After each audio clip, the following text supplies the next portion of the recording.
Okay, welcome. Week 2 of the Blitz. How's it going, Dylan? What's going on, baby Sal? I want to thank everybody for tuning in. Welcome everybody back to the second episode of the Blitz. It's been a great week 1 so far.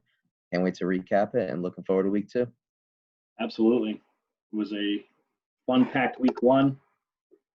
We got some close matchups, some not so close matchups, everything in between. So we're gonna cover it all. Where are we starting?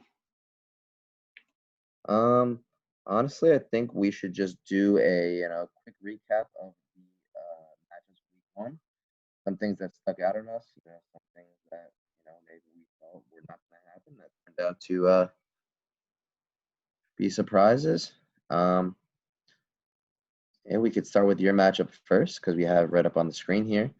So, Baby Sal, you played Don this week. Both of you had pretty low-scoring matchups, if I had to say. But you did come out on top by a very slim margin, half of a point.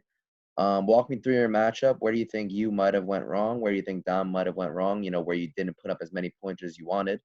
Obviously, you got the win, which is the most important thing. But, shine some light on your matchup here. Yeah, I think it's one of those things, and I went through this last year, that you're not going to win every game the way you want to. You just got to get the wins, right? And every win does count, and especially in a 13-week segment. So this small win is going to go a long way in the long run, hopefully. So, but with that being said, my biggest mistake was sitting Aaron Rodgers. I don't think Tom Brady had a terrible week, but Aaron Rodgers had a 40-point week. I think he was top 3 fantasy player the whole week, right? So, and then my running backs shit the bed. So you have Nick Chubb and Mark Ingram, who I'm not even sure if they played last weekend. That's pretty much the gist of my side. With that being said, Don absolutely choked his side too. I think he was it says right there he's projected 140 going into the week. Had a solid draft. I'm not sure what the decisions he makes. So let's see if we can look at his team. Sean Watson put up the most points for him. Started him off. He started off in a 23.82 lead Thursday going into the weekend. Derrick Henry got a lot of touches. He almost actually brought him back into the game, obviously within a point. Sterling Shepard was okay, but Sterling Shepard to be your number 4, I think that's probably where it starts to fall off right there. So, what do you think? Yeah, man. I think that Don's team doesn't have the upside that your has. I think his floor is sadly low this season, partially due to his management. If his team is set at, putting up between 110 and 120 a week, that's what it's going to be the entire season because he's not going to make the proper adjustments to change it. We never really see him dipping into the waiver wire. I think he's one of the only players, that's hasn't even made a single acquisition, still has all their budget, which is fine. It's only been 1 week, but there were definitely some big ads that he should have even put a small bid on. He did almost pull out the win, but it was a low-scoring week. I mean, he looks like he really would have lost to anybody else in the league as well. I think the one thing about your team is you do have some upside. You went through this last year where it kind of took you a couple weeks to figure it out who it is you were going to play. You had to find your steady flex. You had to find your steady QB. It looks like you started Brady that last week. You ended up dropping him. You're probably going to start Aaron Rodgers this week. Rodgers dropped 40 on your bench. That could have easily given you a 120, 130-point week, But things like that, I think you'll be able to figure out. So the fact that you favored to win this week is huge. I think Ronald Jones looked pretty good for the Buccaneers. It looked like he was going to get the lead role in that backfield. I like your Josh Kelly pickup. It looks like, he was getting more touches than people expected. Derek McKinnon got in the end zone. I think your bench has more upside than Don's has. If you look at his bench right there, rather low scoring, pretty weak bench. Doesn't seem like there's a lot of, pieces that he could fit in. If he Right. wants to go moving forward, he's going to have to, dabble in the waiver wire or, make some trades because 107 points a week is not going to cut it. I like your upside better than his, obviously, and congratulations on the win. Thank you, buddy.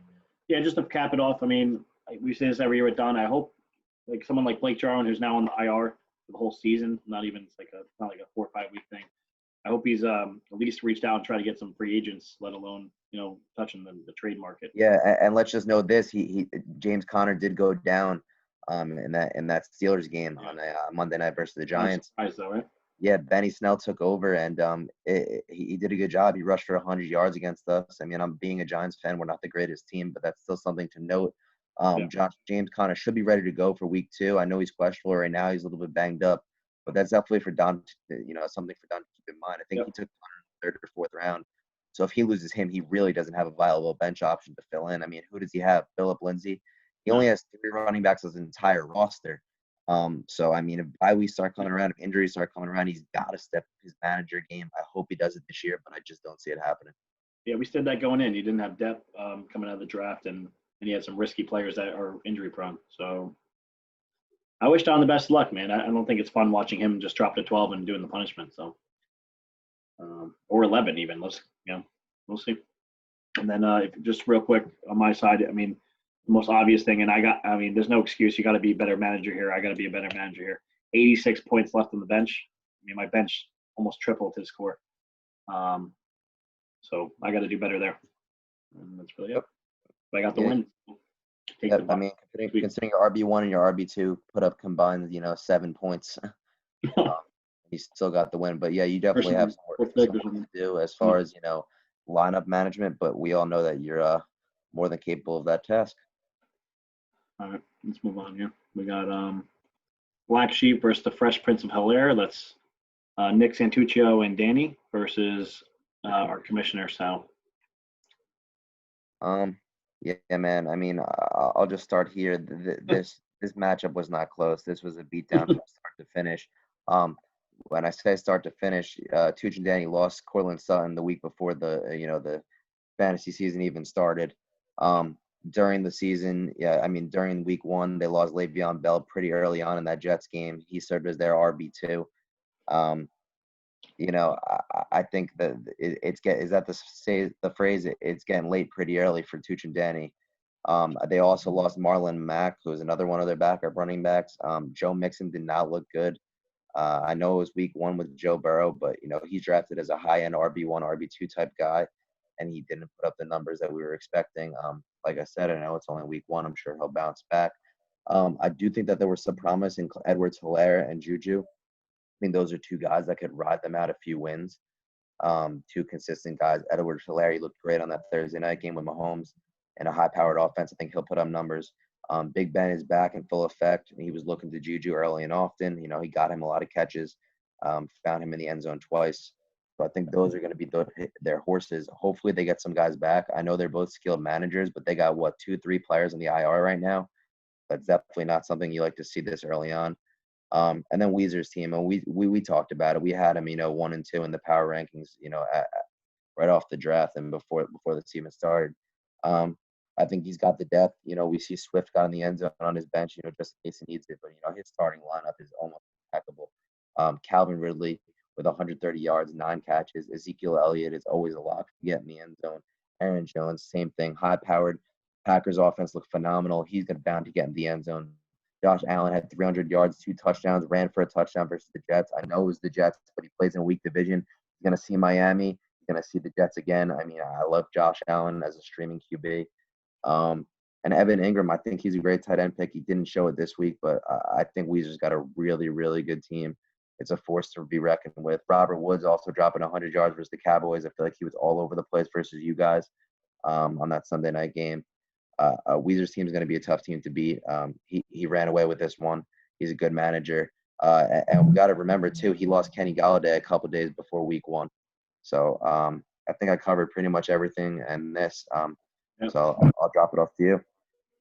Yeah, I mean, the injuries are tough. He had to start Hardman and the wide receiver 1 or 2 spot.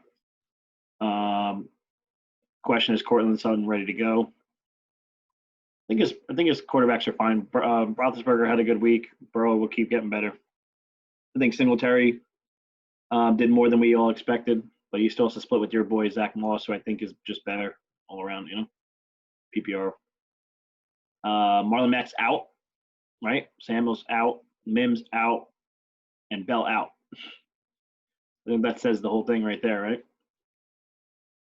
And then Mixon was almost I mean, he had 69 rushing yards, but that's basically non-existent in the PPR league. So he has to either start catching the ball or finding the end zone. On the flip side, I think Sal's team came through the way we expected it to. I don't think there's anything that went wrong there, except for Evan Ingram. Sal's got some depth too, so he's going to be perfectly fine. Higbee might be the low-key starter if Ingram continues on that trend. Yeah, man, this is the first blowout. And going into the game, or going into yesterday or Monday, it was 24.90 points less because Juju gave him a little bit of a boost to catch up on that Monday night game. So, and maybe is that the only one? Yeah. So it was over. Oh, Roethlisberger too. So he was 60 points lower going into Monday. So this game was over before Monday even hit, and that's half of his points came from those 2 players. So Helaire is gonna be good. There's no doubt about that. So he's got to. I didn't listen. We're not basing this off of what's happened in waiver or trades. We're just basing off the matchups from week 1. We're gonna touch on that when it comes to the power rankings. We did consider that stuff, but right now what we're looking at, not good. So I think there's not much needs to be said here. Right. This is a clear blowout, bro. This is 2 versus 12. I mean, it says it right there. So as of right now. You got it. Chris Hansen and Fran's Easel, aka Junior. You could start us off here. 138.78 to 107.34. Chris Hansen's the better manager, better football guy, better brain, all that. I'm going to take as many shots as Junior as I can this season. That's just what it's going to be because it's fun and we love it. I know Junior doesn't take it personal, so he's also my assistant coach, so I got to go a little easy on him. But let's see where it went wrong for Junior. Running backs were absolutely outstanding. Dak Prescott didn't play up to standard. Odell Beckham and Evans were non-existent, minus Evans' late touchdown, garbage touchdown, literally. Rob Gronkowski, I don't know why you started him. I mean, we all knew that. CeeDee Lamb, I think, is a fine flex. He's going to just get better, but I'm not sure why you start him week 1 unless you don't have any other options. Chris Hansen, solid team. But I think we both agreed that his durability is in question, right? So I think it's pretty straightforward. Week 1, Chris, this isn't a blowout, but this was a clear victory. So what do you think? Yeah, man. I think you covered it all. I think Junior's running backs were phenomenal, and other than that, everything else was very poor. Good show. I think Dak, we could expect to see an increase in him, up more that 25-30 point range. I think that offense and McCarthy will figure it out. I still believe in Dak. Odell and Mike Evans are off, man, especially where you took them. Those guys are 2, barely highly touted receivers. Mike Evans had 1 catch the entire game for 2 yards at the very end that salvaged his day. He shouldn't even have 7 points. Odell Beckham, 3 catches. I mean, these are 2 of the best receivers in football. They're just not being used in their offenses right now. I know it's early on, but, not looking good for Junior in that regard. He doesn't really have a deep bench. His best bench running back, it looks like, is Nyheim Hines now. We saw that Marlon Mack went down. I hope that, this shines some light at the end of the tunnel for Junior. If Nyheim Hines can, get some work in that Colts backfield, he could steal that job. That could serve as a flex for Junior. And Junior maybe, could bump CeeDee Lamb up into one of those receiver spots. So if I can give him any suggestions or any advice, I'd definitely keep an eye out for that. Yeah. And other than that, man, you covered it with Chris Hansen. He's always competing. He always kind of drafts the similar guys each year that put up numbers for him. I think Thielen looked great. Diggs isn't there anymore. Thielen is really the guy, even better than he was last year. And I think the thing we should point out about Chris Hansen is his starting running back, Saquon Barkley and Tariq Cohen, they didn't even do that well. They didn't even combine for 20 points, and he still put up 130-something points, almost 140. So that just shows the power of the rest of his team. He's got Zach Ertz, who found the end zone. He's also got Godwin. Russell Wilson, MVP candidate last year. He gives you 30 to 40 points every single week at quarterback, playing at an all-time high level for these past 2-3 seasons, honestly. And I like his bench, too. I think Adrian Peterson looked pretty good considering how old he was. You could flex him. And, I think that Chris Hansen's a force to be reckoned with moving forward. You'll see him up in the power rankings, and definitely a good week for him.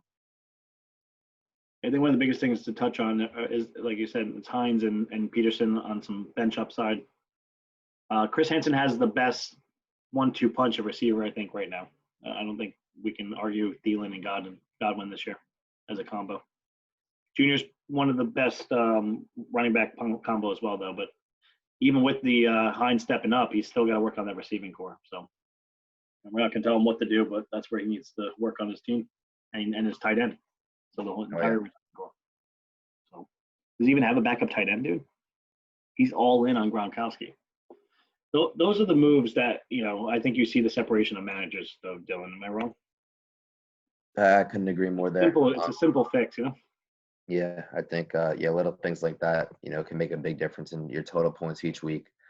Little things to fix, when you see you're low at a position and when you see you're weak in a spot, those are things you got to adjust, and you got to adjust them early, before it's too late. Like I said before, it gets late pretty early for some of these guys in the season. So we see Gronkowski's target share. We understand he caught 3 balls, right? Or something, 2 balls. I think O.J. Howard was the tight end that did find the end zone. I don't know if Gronk is the Gronk that he once was. If we look at his targets, it couldn't have been much more than what he got, probably. So 2 receptions, so he got roughly 3, 11 yards. Targets. Yeah. But we need to expect that many targets from Gronkowski, they've said that, It will increase, but you can't put your money on things like that. Not now. So, all right, let's move on. We got good matchup. This is your matchup. This was probably the best matchup of the week by far. Versus Luke Adduchio are going into the season. So I could walk us through this matchup. It turned out not to be as close, but during the day it was very close. Luke ended up breaking away. Nothing I could say. I mean, I ran into a brick wall this week. My team put up a good week. It wasn't a great week. I think that what we're looking at is kind of a low floor for my team. I did make a trade that is going to adjust probably my points a little bit moving forward, but we could talk about that moving on when we talk about the waiver wire and the trades and things of that nature. But just going off this matchup, I think my running backs did well. They did what I needed them to do. I got double-digit numbers out of all of them. Dalvin Cook gave me 20+. Chris Carson gave me 20+. Kenyon Drake gave me 14 points. All 3 of my running backs found the end zone. I got decent production out of my tight end. 10 points is, I guess decent for a tight end. I expect a little bit more out of Waller, but it's only week 1. What let me down was my receivers, man. Luke just beat me in that aspect. You see Tyler Lockett outscored DJ Moore. Marquise Brown outscored DJ Chark, and then of course the quarterback. He had the advantage from the beginning. We said this from the start. The fact that Luke Adduchio got such good running backs and receivers while drafting a QB in the 3rd round is unbelievable. The fact that his receivers combined for over 30 points when he reached on a QB that early, the fact that his 2 running backs combined for nearly 60 points while reaching for a QB that early is unheard of. And he still has Cooper Kupp in his flex that he had a rough week. I'm not down on my team. I'm not off my team. I really just think I ran into a brick wall. I think we're going to see Luke Adduchio do this to a lot of teams this season. I don't think it's just me. But I definitely have a little bit more upside. I think I could hit one of those 1 weeks if I make the right moves. But this week wasn't mine. I don't know if Luke Adduchio is going to get 36 points out of Josh Jacobs and, that kind of thing each week. But I think we're looking at a 130, 140 point floor minimum for Luke Adduchio. Yeah. And like we said this before, man, he was number 1 in the power ranks for a reason. I think he had a great draft, and he's going to be a force to be reckoned with this season. as long as everyone stays healthy. And I mean, look at his bench too, man. I mean, even if he had to pull some of those starting guys out, his bench put up just as good of numbers. So that's all I could say. Yeah, to score 161 and still have 61 points on your bench. And that's a testament to your bench too. You also, like me, us three all put up a lot of points on our bench. But we have some depth. That just shows some depth as well. But his floor is definitely the highest. Lamar Jackson and Kamara and Jacobs can basically win every single game, literally. So combined sometimes. They're not going to be look at set 35 every week, but yeah, those guys combined for almost 90 by themselves. I mean, that's only 3 guys. That's giving you, so 80 points probably together should be easy for them. Yeah, they should be a lot for about 80 points. So that's not a ceiling for them either. If he just gets decent fill-in points for the rest of his guys, I mean, he's looking at 140, 150 points every single week. Yeah. Wait till the week that Lamar puts up 50, Yeah, exactly. Cooper Kupp's going to go off too, man. I mean, and then when I'm talking about the supporting cast. So. Yeah, I mean, Lockett's going to have a day. On some of those days that Lamar Jackson drops 50, Hollywood Brown's going to be catching 1 or 2 deep bombs too. He has that complimentary. I mean, Luka, we've been saying it all season. All podcast, last podcast, and right after the draft. I can't say Sanders outplayed his boy Michael Thomas on the other side, and Mike's hurt. Sure. Michael Thomas just got hurt. Emmanuel Sanders did find the end zone for Drew Brees. I think that moving forward he could be a flex option if he doesn't want to flex Cooper Kupp. I can't say it enough. Can't say it enough. Luka Adduccio's team is a force to be reckoned with, and I would not be surprised if I saw him in the finals. You think Anthony Miller can become the guy there in Chicago? I think that if Allen Robinson really leaves like he says he wants to, I think Anthony Miller is I think he was a great late draft pick anyways. I liked him last year. I like him this year. I think value was great. He's only getting better. I wanted him in a couple leagues. I got him in a few, just late end. Even when Robinson's there, if Robinson's not there, I think Miller's going to be a great flex for him. He really doesn't have a weak spot. He really doesn't. Hawkinson on his bench too if he wants to put him over Hurst. Luka Adduccio does not have a weak link on this team. Let's not forget that Preston Williams can go off at any moment. He was phenomenal before that injury last year. I mean, I think my team's good. I think his team is just better. I ran into a brick wall. There's nothing I can say. I think we're all going to be saying that. You're right. It's going to take a lot to beat him, or just some luck because he's the one we're going to be gunning for. But we know it. What it's like to be at the top this early on. You don't want to be at the top now. You want to be at the top. I think you said this best last year, and I do remember you saying this when you were making your playoff push. It's all about peaking at the right time. When your team gets stride, and that's true. Sometimes your guys are going off in the beginning of the season and they kind of tone down. And I think that you definitely want to catch stride at the right time. He has stride now. There's no indication saying that his team will lose stride, but just for point of reference, that is something to keep in mind. I mean, Joey's a great example of that, even though he, not the quitting part of it, but. But nevertheless, don't have much else to say on this matchup. We know where we stand. Good match. It was a good match, honestly. Yeah, it was the only really good match we had. It's I guess no match. Oh, well, only me and Dom were really the close match this week, but it was a low-scoring close one. So. Yeah, let's go. No one went under 100. I guess we can point that out. No one got stuck under 100. We hope that stays like that. Nobody should be going 100. So take us through the defending champ versus the last year's loser. So we had the first place versus last place last year. It kind of ended how last year did. Joey came out on top. Big Boy came out on the bottom. Walk us through what you think. Big wasn't as comfortable going into week 1 after the draft. I mean, not that it was a bad draft. I think there were some holes, and he knew it, and we saw it. I think Joey's team performed the way I honestly expected it to. I mean, Devontae Adams 43 is amazing. It's a little better than I expected, but if he's going to be top 3 overall, he should be putting those numbers up. He's capable, so that's a good sign for him this year. Taylor, I thought was going to be I around 1490. I could have seen that. That was fine. Montgomery, he probably should start looking at filling that spot. What's he have on the bench here? Did someone get hurt? No. His bench is pretty good too. Holy crap! He's got Watkins, John Brown, and Anderson. These are top waiver pickups for this week that he already had on his bench. So that's always good. Joey's running back is in question, even though he has Jonathan Taylor as a rookie. That's his only weak side. But other than that, his team is pretty solid as well. He's got a weird. This might be his ceiling, though. What do you think? I think it's important that you touch on Joey's bench. That's one of the things that we did frown upon with him, and we said he wasn't the greatest manager. He didn't make the best moves, but he does have a very strong bench. So God forbid anything happens to one of those studs receivers, which I don't see happening. But if it does, he could plop somebody right in his flex. He could plop somebody right in his receiver spot with no question. He is a little weak on the running back spot. It's important to know that Marlon Mack did get down, so it's probably going to be a timeshare between Taylor and Hines in that Colts backfield. I think we could see upside from Taylor there. In his starting lineup, I really only see a weak link with Montgomery. I don't think he has the highest ceiling being in that Bears offense. He's not the best running back. He doesn't really get into the end zone. He doesn't catch a lot of passes. That's not that's just where he's kind of be at. I think that's his norm. So I think if he has to pick one weak link, that's where he's at. But hey, if you have a full starting team and you only have one weak link in the whole team, that's still pretty damn good.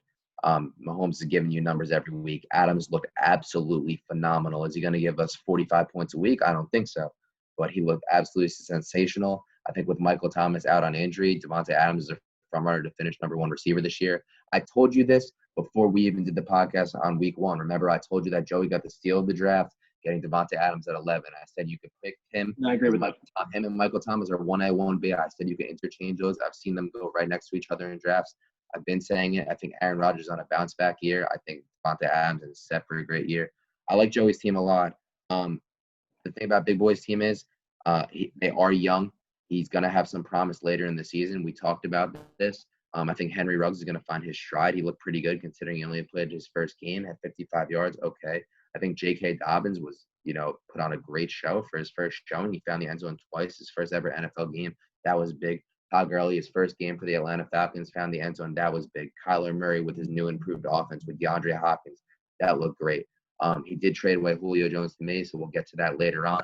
But, Travis Kelce, probably the best tight end in the league, consistent. He found the end zone. I think Big Boy has some promise. I'm not off his team. I think he's one of those teams that's going to figure out what his set lineup is a couple weeks down the road. He's going to find who his true flex is.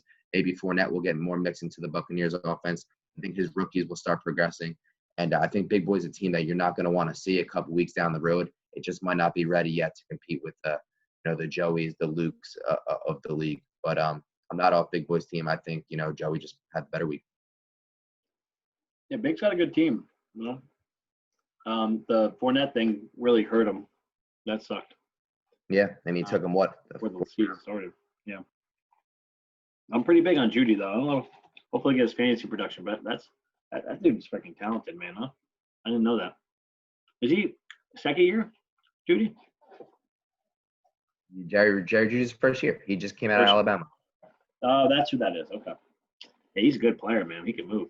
And I think who's even better is Ruggs. So I think you'll find Ruggs sliding into that flex. I mean, he could just fill in Dobbins now and probably look a lot better too, though. So he'll be all right. I'm always rooting for Big. We'll get more into Big in a little bit. So we got one more matchup from week one. It's Luke Liguori versus Anthony Castriciano, Green X and Ham. Referring to Austin Eckler, who shit the bed. Austin Eckler was shadowed by a second half push on Joshua Kelly, the rookie. I don't think they're really using him properly in that offense with the new system. Allen Robinson was fine. Didn't kind of a floor for him though.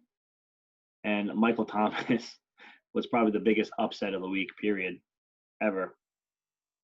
Ryan was phenomenal. I think that's just what he does. Jonnu Smith is a solid tight end. Gordon was phenomenal. I think that's what McLaurin's going to give you. He's just going to be that solid flex if you need it. And then on the flip side, how did Luke get lucky this week? He had Hopkins, who I believe he got auto-drafted, but he denies it. He went off on the new team. Mark Andrews, a beast. So right there is pretty much the majority of his team. He's got super duper big questions at running back. I don't think that's a fluke. Like, I just think that's what they're going to do. James Wayne and Hunt. That's pretty much what they're going to give you. Cooper and Hopkins are one of the best 1-2 receivers. He's up there in top 3 probably receiver punch. Will Fuller is low key, so I mean he's got a very good receiving core. Let's look at some depth here between the two teams. See who missed some points. Both, yeah, Luke had a solid bench too. Yeah, oh yeah, it's Slayton. Ooh. Rest of his bench is absolute trash. Unless, well, Miles Sanders hurt. That's a little bit. At least one running back he has. So Miles Sanders went out. That's correct. So that hurt him, even though he pulled off the win. Cast he has Mostart, but other than that, he has no bet. AJ Green has a little bit of upside. He did see the field. He didn't get in the end zone. I think they'll find their connection. But other than that, the rest of the team just shit the bed. They're pretty much not much depth there going on. Yeah, I think this went the way it should have. Is there any key injuries going with Cass? I think you were talking about. What am I missing? I mean, no, I think you definitely highlighted the main ones. I think, like I said before, things are getting late pretty early for Cass' team. Michael Thomas went down. Looks like he's gonna miss a couple weeks. They're saying 2 to 3 weeks minimum. He's a first-round pick. He's, you rely on him for 25, 30 points a week. Without him, that's a huge hit. Allen Robinson is saying he doesn't want to play for the Bears anymore. He drafted him as a high-end wide receiver too. I'm big on Allen Robinson this year. If we don't know what happened with him, if he sits out, if he gets traded, we're not going to know. I think that's a huge hit considering he already lost Michael Thomas. I think a bright point in his team was Melvin Gordon. I think Melvin Gordon looked good. Philip Lindsay came out of the game on that Monday night game, and Melvin Gordon hopped in. He looked like the Melvin Gordon of old. He looked great. He looked fast. He found the end zone. He was catching some passes too. I don't like what I saw to Austin Eckler. The carries were there. He got 84 rushing yards, which was great. But Austin Eckler, 1 catch? Are you serious? I mean, there's no Melvin Gordon there anymore. Who else should be catching passes? Last year, Austin Eckler was an 8 to 10 catch guy. You remember this. Remember I traded him to Junior last year, and everyone was freaking out about it. And Junior's team picked up Austin Eckler's floor was about 16, 17 points a week, besides not even counting any rushing yards he was getting. 1 catch for Austin Eckler? Come on.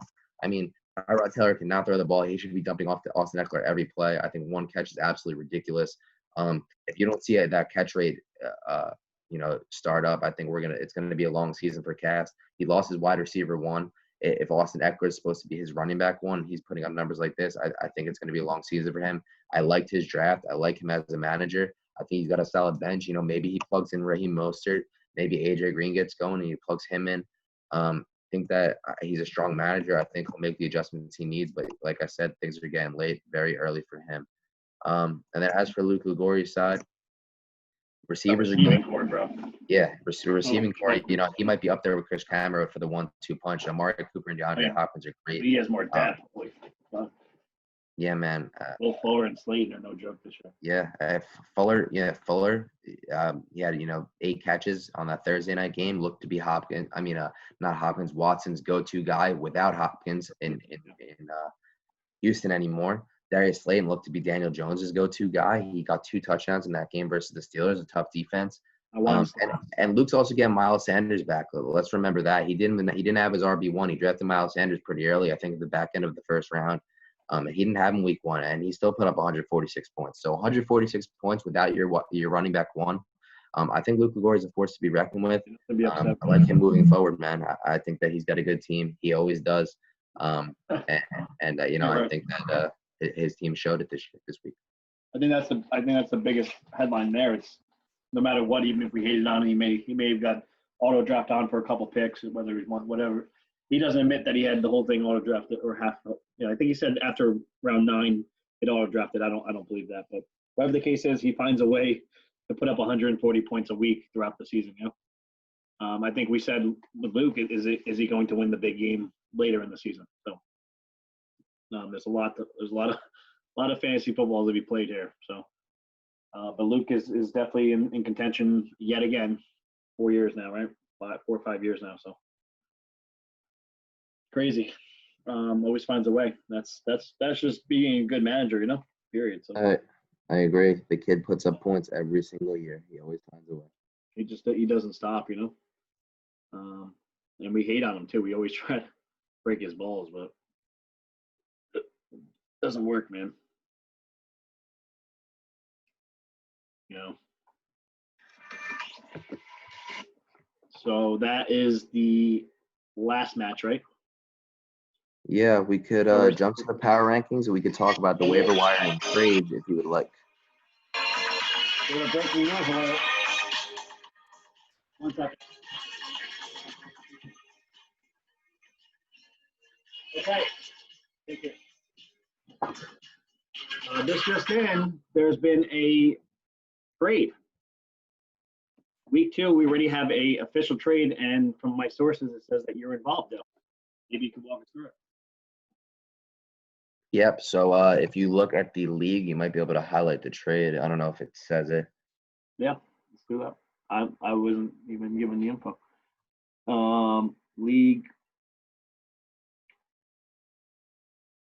Yep, league transactions. Go to trades. Oh, yep, it says it right there. Okay, so yep. So it was a big one for me. I talked about this during the draft recap week 1 podcast. I did have the depth, and for some teams that don't have the depth to reach out to me, not just to me, but for anybody. I was looking for one of those superstar receivers. I said, a couple minutes ago that I felt my receivers were holding me down. I know it was only week one, but Julio Jones is, one of those once in a lifetime receivers. He's one of those guys you can rely on every week to give you 20 plus. He's going to get 10 targets. He's going to give you 100 yards. And hopefully he finds the end zone more than he normally did in previous years. But I did have the depth. I gave up Kenyon Drake and DJ Moore. DJ Moore was a guy that I was pretty high on, not as high as Julio Jones, of course, but I think that DJ Moore will give Big Boy the depth he needs while adding Kenyon Drake and Zach Moss. You were high on Zach Moss. I was also high on my Zach Moss pick, but I just don't know about him right now. And I did have the liberty. I had the depth that I was able to make a move like this. So I think that overall it helped both teams. I think it gave me the superstar I needed to give me the wide receiver points. I don't take a fall off in the running back department because I still do have Dalvin Cook. I still do have Chris Carson, which are 2 great starting running backs. And I think I have a nice waiver wire pickup that I had this week that we could talk about a little bit that I could flex. So I think overall, good trade for both sides. I wouldn't be surprised if the guys that I gave him break out and he wins this trade. I had to make a big move. I feel like in this league I play safe a lot, and I don't think safety is what wins you fantasy. I think you need those big blockbuster guys that are going to break out and give you those 30-point weeks, like some of the guys that Adduchio has, like some of the guys that Chris Camarote has. Guys that could really take over. I think Julio Jones is it, and looking forward to how he fits in with my squad.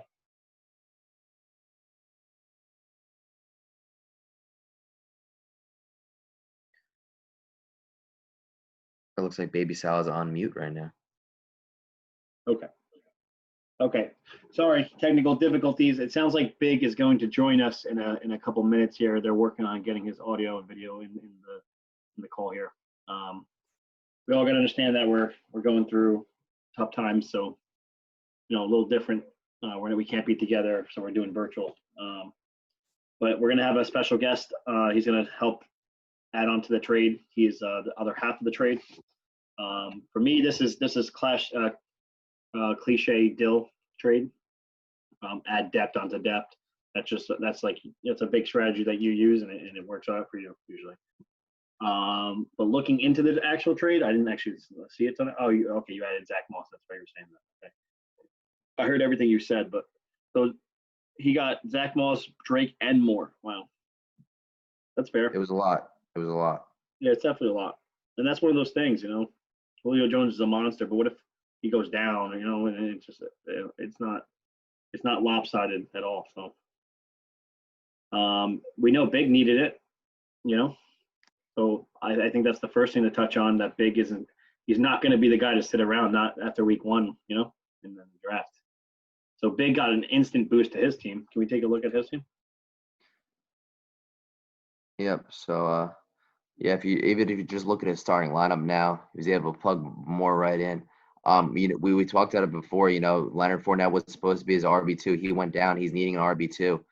Kenyon Drake, it might be his RB1. I think Drake is better than Gurley, so he Yeah. immediately slides into his lineup, no problem. And now Big Boy has the option to, Probably in the flex now, though. I do like that. he could really flex whoever he wants. He's got a decent bench. Moss can emerge. Dobbins, He can flex Marvin Jones. Jerry Judy, he good can flex. matchup. Leonard Fournette eventually. He's got options now that he didn't have before. I think I definitely helped him out in the depth department. I think that it's going to benefit him for sure.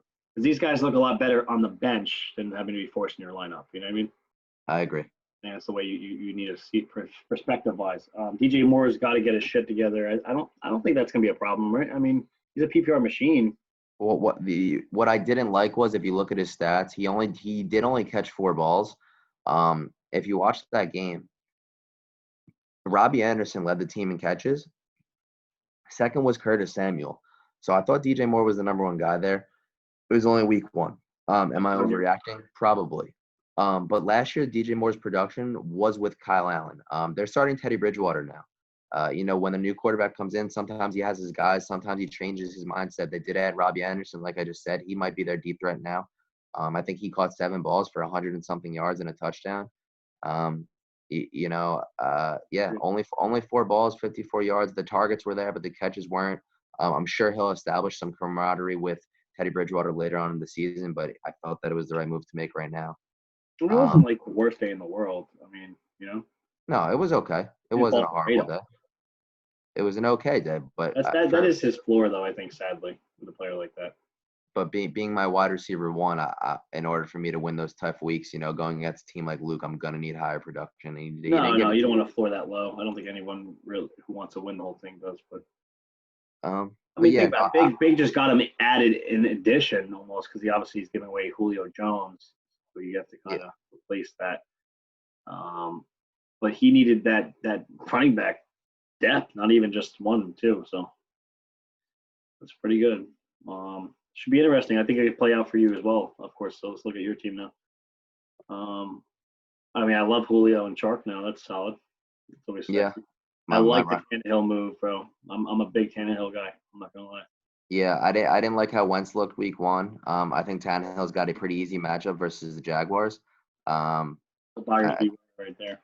Yeah, I think they're a rough team. I think Tannehill should find the end zone, 2 or 3 times. And then look at my running backs. I still got Dalvin Cook and Chris Carson. Didn't skip a beat. Those are 2. They could be RB1s for most teams. I got Chris Carson in my RB2. He found the end zone twice. He dropped 24 points week 1. He actually outscored Dalvin Cook. And I'm flexing Edelman right now, but Baby Sal, I know you wanted to talk about it. You can talk about the Malcolm Brown pickup and what he did to your Dallas Cowboys and how you think he's going moving forward. Maybe I could flex him. What do you think about him? This is where your team's in good shape because now you're just debating who's my flex, and it's week 2. So I don't think Julian Edelman is a flex just based off of matchup teams. You have Malcolm Brown who's probably definitely an RB1 because he's their 1 in Rams, but he's definitely an RB2 right now or a high end flex. So for me it'd be him or Corey Davis, but it's your call. I think Edelman's the safe pick, right? Out of everybody, just because he'll probably give you 12 points. But if you want some upside, I think you go Corey Davis or Malcolm Brown. Even Chase Edmonds would be an upside guy. So yeah, I think debating on who I want to start in my flex is a good problem to have. A good problem, correct? Yeah, it's it's better than people saying, "Holy shit!" Like I'm not going to be able to field the competitive team to start this week because my bench is so rough. Like I said, when you draft depth, you get the luxury of that to where maybe you could combine maybe 2 or 3 quality depth players for 1 really good superstar. Losing Kenyon Drake is definitely going to hurt. Because he definitely holds high value, but I think Julio Jones is the piece I need to give me the numbers in the wide receiver department, and we'll see how I do this week. I think at the end of the day too, and you're a player like that. You like to just have a safety net and flex. You want to make sure you get that 12 points. 12 to 15, because that should be all you need. So. Yeah, have my point producers everywhere else, and then have my safety net of flex that I know I can rely on. I know that's and have my 20, 30, big breakout guys. A little bit more of a risk guy, in that department. I agree. But I can see that's why you have him in, and I wouldn't, But I mean, I know your decision isn't fully made yet. So, I mean, you're looking at matchup too, Julian. I mean, they're considering Seahawks a good matchup. It's interesting. Well, it's only been 1 week, and the reason that the Seahawks are green is probably because Julio Jones lit them up the first week. Yeah. Because it was a shootout. They won like 40-30. Yeah, I think Julian's. I mean, he's one of those guys where you don't really need to look at matchup. He just produces, bro.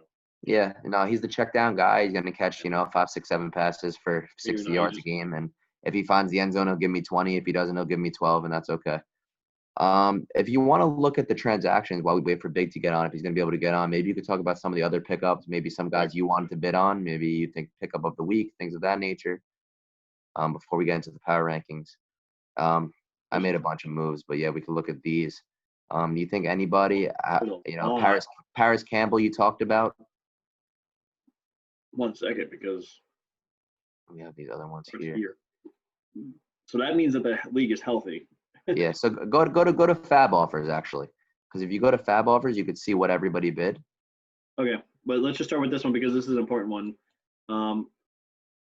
I betted. Well, you can see what everyone bidded. You're saying? Yeah, click Fab Offers. Cool. And then you can see all the pickups and what everyone else bid. So this is pretty good. So yeah, you're right. This shows all the hot pickups of the week. Yeah, this is what matters. Okay, good. So walk us through here. Yeah, I'm going to start with the Malcolm Brown because that's also one I bidded on. Now it confirms that, okay, I wasn't the second, I was the third. That's awesome. So I bidded 22. Funny story, I had 35. I downed it because, number one, I bidded for, where's he at? I got Gage. I bidded $12. I guess it doesn't show it because no one else bidded for him. I got Russell Gage for $12, I think it was. So yeah. I didn't want to overdo it like I did last year and waste all my money. So I tried to play it safe, and I went with 22. I'm thinking if anyone goes 20, let me just be $2 over, kind of like a Price is Right kind of thing. I think you and Big had the same mindset here, going with 37 and 27. You guys went. Right. You tried to go over 25. So I think that's a smart strategy. I'm not trying to break our strategy there, but I think we both had the same mentality there. Big looks like he went for 27, and you just got it with 37. That guy's worth 37, bro. At this point, I would have been fine putting 40 up if I had to, only because of my current situation with my team. You're just adding depth.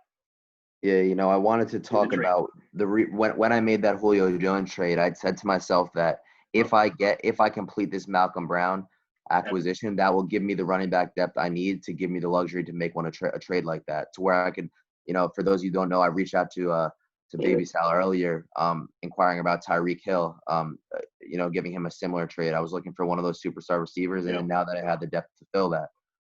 And this was all based off this transaction. If I didn't get it, it wouldn't have been the end of the world, but I would have kept my team the way it was because I wouldn't have had the running back depth I wanted. I do think that, Cam Akers, they drafted him for a reason. I think he's going to factor into the Rams backfield, but it looks like Malcolm Brown was the guy. He got all the goal line carries. He found the end zone twice.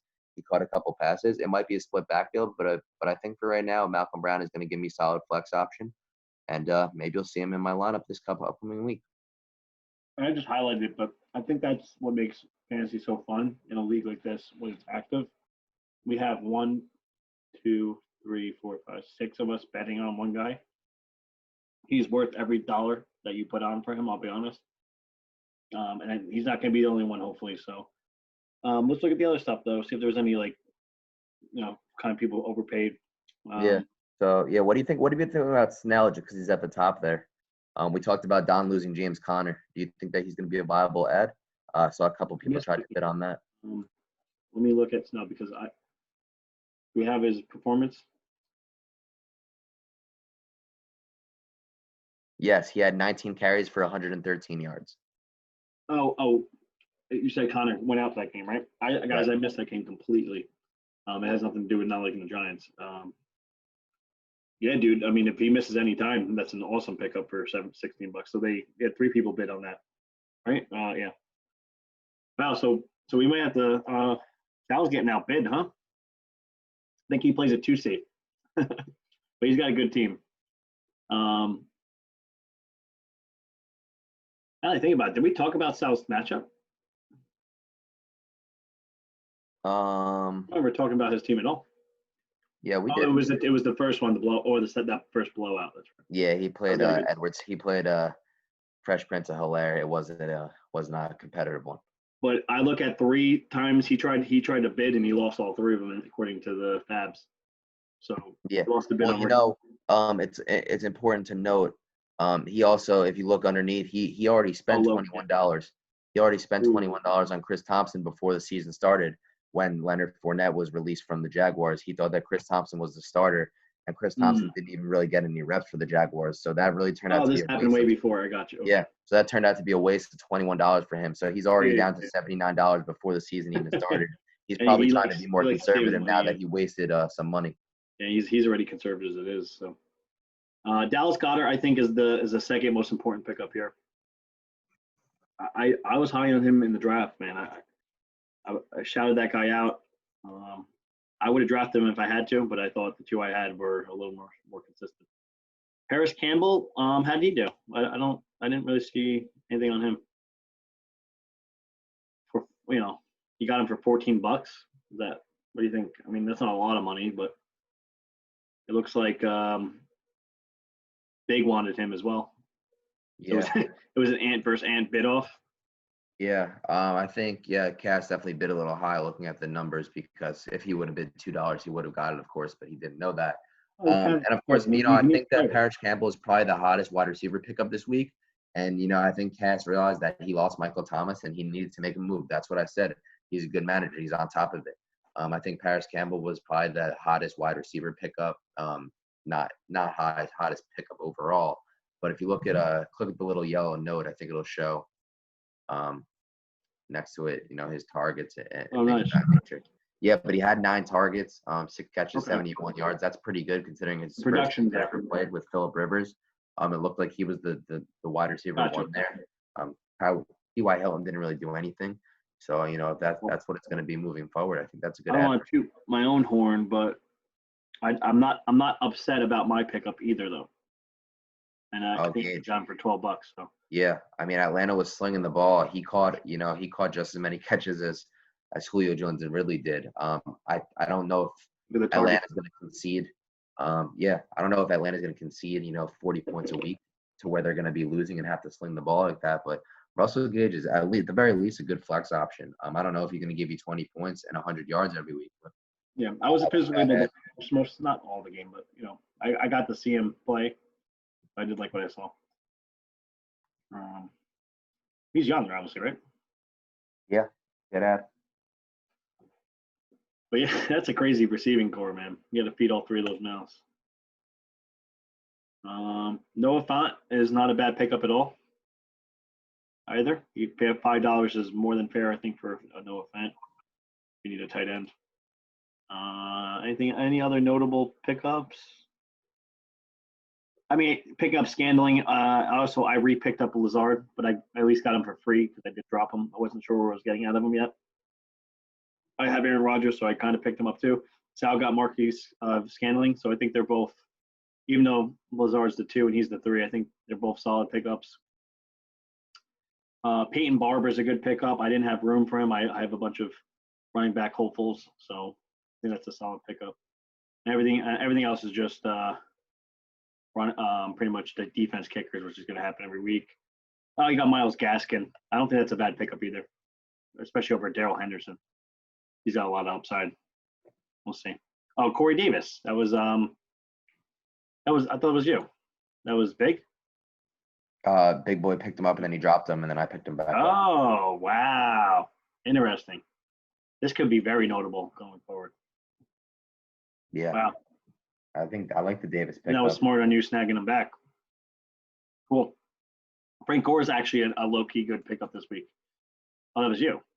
Yeah, I picked him up, and then I saw Corey Davis. You don't need it. But like for those guys that we talked about earlier with struggling with running back depth and stuff, I mean, he may take over that backfield for now. So I agree. That's the thing too. I think one of the things we don't have to go over in the podcast, but like we can suggest it. You can look at you need to be looking at who's dropped, who's available, right? Like constantly looking at not exactly who are people picking up, but who did they drop for X player. So, that's important to stay ahead of if you want to get, clean up people's mistakes. It happens every week though, right? Every week there's going to be a mistake or they need room because of say they have they drafted a team with 4 buys, in 1 week. I mean, they have to drop somebody, so pay attention to that stuff. So I'm getting technical difficulties from Anthony Koempel, aka Big Boy. So I think we're probably gonna finish the podcast with our power rankings without a guest this week, which is fine. We'll bring our special guest in next week. We actually had Big on for the week 1, so. Agreed. Yeah, I think that if you have the list with you, we can go ahead with that and take it away with the power rankings. Yeah, we're not gonna spend too much time because we were pretty much we nailed everyone's team this week. So we're gonna go with number 12. Is gonna be Nick Santuccio's team and Danny. Mostly because it's not just the performance from week 1, but with the injuries and the current situation. I don't not believe that they're not going to try to fix it, but that's where we're at with that. Don is number 11. Junior was a close 10. We think Don stays under him for right now, just based off of depth and managerial skill.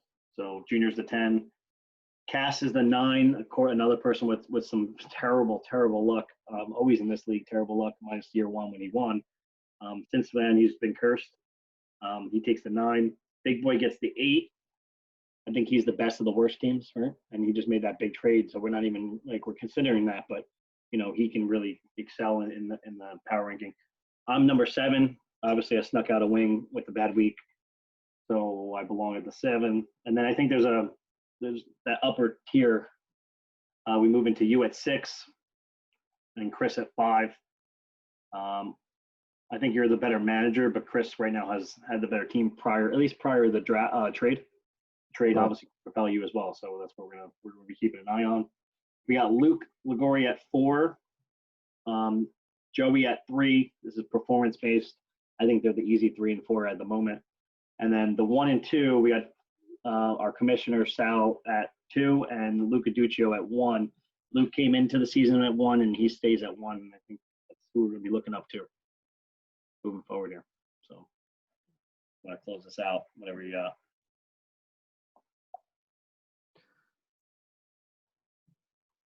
Yeah, I think you hit the nail on the head there. Cover everybody pretty well. If please, I ask everybody that if you did watch, definitely take our advice when we gave it. We're not the best advice givers in the world, but I'd like to think that we know a thing or two about helping to improve your teams. Especially if you have a weak spot, if you need to seek the waiver wire, if you need to seek the trades, things of that nature. Definitely do it because season ends quicker than you think. And you don't want it to be playoff time when you need a win and you can't field the team because you're lacking in a position, so on and so forth. Other than that, it was a great week 1. Looking forward to week 2, and we'll catch you guys next time for the week 2 recap and the week 3 preview. Baby Sal, is there anything you'd like to add before we close out? The only thing I want to close with is the matchup of the week that we're looking at the most. I'm going to have to go with you versus Joey. I don't think it's even really that close. Me and Luke is a good matchup, and that's a rivalry. That's brother there. So we can look at that from a rivalry standpoint. But as far as a solid matchup, you guys want to be keeping your eye on Joey versus Dylan this weekend. Right here. I think that's going to be the closest one. So I think we're both in close matchups this weekend. I hope Junior gets slaughtered, and that's about it. Alrighty, well, Junior does have a big matchup versus the he does not want to drop to 0-2. Nobody does. No, definitely don't want to be in that area. So thank you all for watching. Keep your eyes out on the things we said to keep your eyes out for. We'll catch you on the next one. Sounds good. Peace. Bye, guys. Thank you.